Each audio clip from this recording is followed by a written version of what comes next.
السلام علیکم ورحمۃ اللہ۔ ایک اہم خبر کے ساتھ KKT انڈیا میں آپ کا خیر مقدم ہے۔ یہ ہے علی گڑھ مسلم یونیورسٹی، جس کے تاریخی لوگوں سے قرآن کریم کی آیت کریمہ علم الانسان ما لم یعلم کو موجودہ انتظامیہ نے ہٹا دیا ہے۔ آپ کو بتا دیں کہ یہ لوگو خود بانی درسگاہ سر سید علیہ الرحمہ نے 1875 میں بنایا تھا، اور اس کی بھی ایک تاریخ ہے۔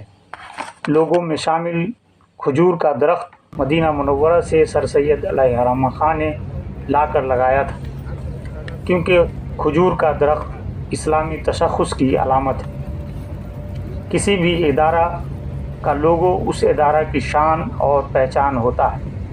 آج سر سید کے خوابوں کو شرمندہ تعبیر کرنے کے بجائے ان کے قائم کردہ ادارہ کی موجودہ انتظامیہ اس اسلامی تشخص کو اور علامت کو ختم کرنے پر آمادہ ہے۔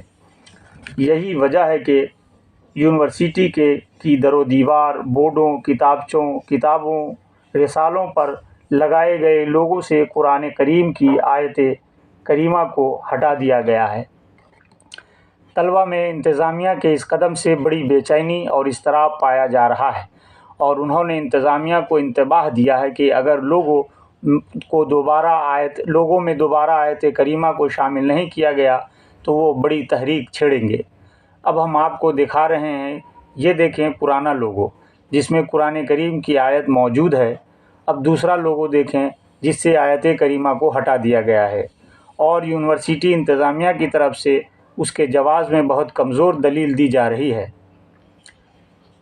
کہ آیت کریمہ کی بے حرمتی کی وجہ سے آیت کو ہٹا دیا گیا ہے، جبکہ یہ نہایت ہی نامعقول سا جواب ہے۔ لوگوں کوئی گری پڑی چیز تو نہیں ہے کہ آیت کی توہین ہوگی۔ یہ تو اونچائی اور بلندی پر لگے بورڈ اور دستاویز، سند و سرٹیفکیٹ اور لیٹر ہیڈ وغیرہ پر لگائے جاتے ہیں۔ ایسے میں انتظامیہ کی یہ دلیل بہت کمزور ہے۔ طلبہ کا الزام ہے کہ دراصل یہ حکومت اور اس کے لوگوں کو خوش کرنے کے لیے ایسا کیا جا رہا ہے۔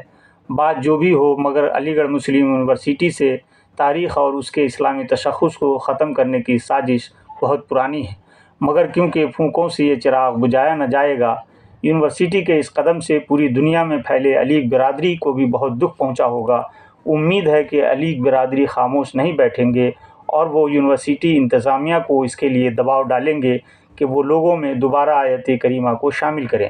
ہماری اس ویڈیو کو زیادہ سے زیادہ شیئر کریں تاکہ دور تک یہ آواز پہنچ سکے، اور چلتے چلتے چینل کو سبسکرائب کرنا ہرگز نہ بھولیں۔ بہت شکریہ۔